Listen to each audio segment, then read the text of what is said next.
What character death was satisfying to you? The asshole in Train to Busan who kept shoving people into zombies to save himself. I was looking for this comment. His death was 100% well deserved. I watched it just the other day and absolutely duck him. I would like to see him go in another way though. In the end he got bitten just like everyone else. I feel like he played the role as the selfish manifestation of what the dad would become if he did not listen to his daughter. So it's kinda cool they both make it to the last train. But I think they could driven that point home harder if the resolution was written differently. Anyhow, still a good movie. The warden from The Shawshank Redemption. The last thing he sees is that motto he'd held over everyone else. His judgment cometh and that right soon. K-Win on Deep Space Nine. Burn. Baby. Burn. Oh yeah, that actress did her job so damn well. Especially fun that scheming, manipulative, murderous bitch didn't even get top billing in the villains and was ultimately forced to play second fiddle. Louise Fletcher. She won the Academy Award, BAFTA, and Golden Globe for Best Actress in One Flew Over the Cuckoo's Nest. The death of Joaquin Phoenix in Gladiator. That movie made me cry at like age 10 LMAO. That final scene with him seeing his family again. Damn man. Not to make this too morbid, but I had a terminal cancer diagnosis. Thankfully wrong, and I've been to the part of Italy where the scene was shot of walking through the farm fields as Russell Crowe is dying. I've pictured myself there many times. It brings me great comfort. Every character killed by Arnold Schwarzenegger in history let off some steam. Bennett. Consider it a divorce. He had to split. Remember when I said I was going to kill you last? I lied. Stick around. You are one ugly mother ducker. You're fired. True lies. The answer for me will always be Hans in Die Hard. Skillfully done by Alan Rickman. It isn't Christmas till you drop. Hans from Nakatomi Plaza. I hate that after the second movie, the Die Hards quit being Christmas movies. I would so have loved it if all 6 were Christmas movies. You know, at some point John would have really started hating Christmas. They missed their chance to do other holidays. Labor Day, Memorial Day, Thanksgiving. John could have hated them all. Coin in Mockingjay. Her death was dumb funny to me. Chidi and Agonai from The Good Place. Edit. Knowing this will change nothing about the series, so don't worry. Also thank you for the awards 3. This is an underrated answer. His last death wasn't because he was a terrible person or a terrible character. He was just done. It fucking killed me to watch that episode. That last episode had me crying all the way through. Same. It's my favorite series finale of all time. Smeagol/Garland. A perfect fitting end for him. Finally free. No longer fighting all his internal battles. No longer a slave to the ring. Luke from Percy Jackson. Books. It just worked so well narratively. All the deaths from that first series really felt real. They showed the consequences and tragedy of war in a way that was palatable for middle schoolers. Couldn't agree more. Luke's character was so well written. Uncle Rick managed to give a character so much depth while writing a book essentially meant for children. Respect. 100% Joffrey Baratheon. I see you're Joffrey Baratheon, and I raise you Ramsay Bolton. I go all in with the freeze. Show was on a massive downturn by that point though. Ramsay was just pure evil. Joffrey was at least somewhat understandable, considering his 2 parents and how he was raised. Plus surprise poison during Peak Throne's always better than obviously gonna die Bolton dying to a Hollywood style Jon Snow moment. Didn't Sansa feed him to his own dogs? That's what I liked about it. Yes, I liked the bad Stark smile as she walked away. ISF Tarasov from the first John Wick movie. It was just a duck and /bang. Love how matter of fact it was. Zero hesitation. Just walks up, shoots him dead, and walks away. Great scene. I think that's what made John Wick so much better than your average action flick. Less bullshit, less fluff with the character development, and less ridiculous monologuing. Just one man who kills a duck ton of people for revenge. The only plot development serves solely to hype up the killing we are about to see, and quickly gets set aside to show us more action. That scene is part of what makes it so good. The governor from TWD. Dude just didn't know how to share and pulled a massive "if I can't have it, no one can" on the prison. Dude got so many opportunities to live together with Rick's group. I wish he would have encountered Negan so he could have a more brutal death. Negan had one satisfying slit of the throat when his time came, even though he survived. Admiral Zao, seeing where he ended up in Loki was so unsettling though tbh. Bellatrix Lestrange. Umbridge is an honorable mention because we all wished she was killed by those centaurs. Yes, she is one of the most frustrating characters ever. Gotta hand it to the actor though. If a villain is that evil and every word she says is infuriating in the movie like that, then you know they found the absolute perfect actor for the character. And Harry's absolute sarcastic tone and vengeful look. Perfectly ironic. Perfectly satisfying. All the of Edmund Dant's enemies in the Count of Monte Cristo. He meticulously destroys each and every last one of them for what they did to him. Best revenge story ever written. Ramsay Bolton. I enjoyed watching John beat the living shit out of him and watching Sansa exact her revenge. His loyal beasts. Getting the good part is a big agree from me. Percy from the Green Mile. Damn. I totally had a brain fart. He was committed. It was still satisfying that he got possessed and killed Wild Bill and then got committed though. Yes. Percy was scum on earth. The actor played him amazingly. This has to be one of the top comments next to the goatee comments. Exclamation mark. V. From Orange is the New Black. Season 2. She was so manipulative and sociopathic. It actually made my skin crawl to watch her sometimes. And the way she went out was perfect. Imo. The actress who played her did such a good job. I ducking loved Rosa. She was so happy. That last second swerve felt so right. I had such goosebumps from that scene. It was such a glorious, amazing season finale. Satisfying from beginning to end. Lust from Full Metal Alchemist Brotherhood. Holy duck, it was amazing the way Roy just unleashed beer hell upon that psycho bitch with just the flick of a lighter. It's what solidified Roy as my favorite character in the show.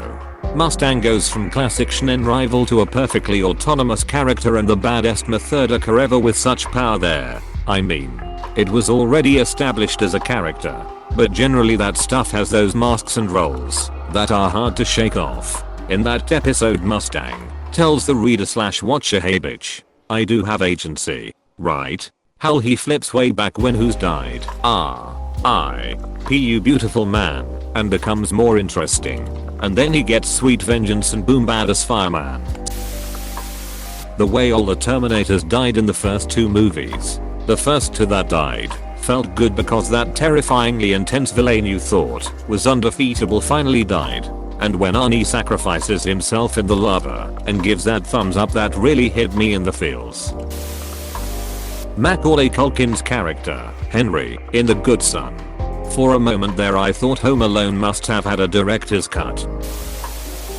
Maul when he died in Star Wars Rebels, losing to OI-1, and how it was executed, made it one of if not the most poetic death in all of Star Wars. I was thinking him too. Not satisfying like yeah I hate that shithead, they deserved it, but satisfying like, yeah, that's really fitting, and I like it a lot as an end to this character. From a more practical path, yes, I know. I like that the whole fight was just 2-3 slashes and done. Not a whole 5 minutes of acrobatics with cheesy one-liners. No, it was an Inigo Montoya level of efficiency. Cordial greetings. State relationship. Informed purpose. Dead. James Logan Howlett Acker Wolverine. It was a perfect ending to series. Hugh Jackman did an incredible job playing him. Charles, however, had me sobbing. He deserved to die peacefully in his sleep. That reminds me so much of a line by Mike Farrell in Supernatural. You know the worst thing to happen to a guy with a mind like mine. Losing it. Apostrophe. Absolutely fitting. Light Yagami. It was sorta bittersweet cause it meant the end of the series, but also he was insane. Of course he only becomes a Shinigami after, but hey whatever. What I love about it is how pathetic he is at the end. When you take away his power, He's just a megalomaniac with no mystique, left trying to weasel his way out the consequences of his actions. He goes out like a true to life narcissist, knowing he's lost and being unable to accept it. Bellatrix Lestrange. To quote Molly, we a lie, not my daughter, you bitch. This does put a smile on my face. Stormfront from The Boys on Amazon. While it could be that she is still alive, that laser carving of her evil ass was sweet harmony. Take that, you Nazi bitch. Apostrophe. I rewound it 3 times to watch them kick the shit out of her my first time through. I'm Jewish. The whole scene was immensely satisfying. It's the girl fight I never knew I wanted until I saw it. I was entranced watching it. Just 3 women kicking the crap out of another woman. Every one of them complicated and diverse. And the men just sitting to the side like, oh shit, this isn't my fight at all. So fucking good. I just started reading Game of Thrones. How on earth did I think it was a good idea to open this thread? If it makes you feel better, the books are hugely different. Like 2 different stories set in the same world. Laurie from The Walking Dead. Like she had a character arc at the end and all that. But she annoyed me so much. This woman wrecked on an empty road after the zombie apocalypse had already been well underway, setting back the impression of women drivers by decades. Mine is Mrs. Carmody from The Mist, the original Karen. Walter White from Breaking Bad. It was just so poetic I almost cried, with Baby Blue playing in the background. He died where he felt alive. A meth lab. Truly the best ending I've ever seen. Nurse Jackie. If the series had ended any other way I would have lost my mind. Ramsay Bolton from Game of Thrones. I hated him more than Joffrey. Joffrey was bad, and I was happy when he died. But he gave me more of a whiny little kid vibe. And he could at least be manipulated into kindness on occasion, which was shown by his brief marriage to Marguerite. He was sadistic, but seemed to be a bit more passive in his sadism. Ramsay on the other hand was evil personified, did not have a single redeemable quality, and openly admitted that he liked to torture innocent people for fun. He routinely committed unspeakable atrocities and never showed an ounce of remorse. His death was so satisfying. Tony Stark. Just his entire story from being an arrogant self-centered asshole to being a guy willing to sacrifice his life for humanity. It's all pretty neat. Murray Franklin from Joker. Got what he ducking deserved. Me and my cousin would watch movies all the time. There have been 2 scenes we've ever rewinded and that was one of them. The other was Logan's death, because we weren't hurt enough the first time I guess. Chuck from Better Call Saul. I ducking hated Chuck, but something about how defeated and pathetic he was made his death pretty unsatisfying, in a good way. The Trinity Killer dude. This so ducking much. Correct me if I'm wrong, but this was the same season finale with the bathtub scene, right? Shit ducked me up. Yeah, Rita's death. That really pissed me off. Gemma from Sons of Anarchy. That was moving, but for proper satisfying. Agent Stahl is the winner. Aslauga the Second Queen from the show Vikings. Yes, she was such a horrible person. Agatha on the other hand is the only true queen. The dad from A Quiet Place. We're being hunted by monsters with super sensitive hearing to the point where even the sound of a knife tapping a plate could get us all killed. I know. Let's have a baby. Apostrophe. I know. Let's have a baby. Always bugs the shit out of me anytime it happens. There's zombies all about, and we are always on the run. Let's have a baby, etc. Bambus mother. Who hurt you? Same answer. Holy shit. Unpopular opinion, but if you've ever played The Witcher 3 and got the bad ending, the one where Geralt dies because he couldn't save Ciri, it was actually kind of satisfying and fitting, based on Ciri dying in that version. The good endings were obviously better story-wise, but the one with Geralt's death was more impactful and satisfying in a way. He didn't want to live in a world without Ciri. Are you saying I have to do another playthrough, as I've never had the bad ending? Yeah, my ending was them getting hammered in a bar together. Severus Snape. I don't care that he was a brave man, he harassed a child. He harassed many children over many years and was never sent by Dumbledore to, I don't know, magical counseling or something. Commodus. I can't even watch a movie with Joaquin Phoenix because I hated his character in Gladiator that much. Torral Sadis. Completely unexpected, yet he had it coming for so long. Definitely V from Orange is the new Black. She was a horrible, manipulative, and just flat out unlikable character, which was the point, but still, all the other inmates in the show felt like real people who all had their strengths and weaknesses that made them likable, well-balanced characters. Not V though. Safe to say it was very satisfying to see her get hit by a van at the end of season 2. Hey PSSST. Please subscribe and like.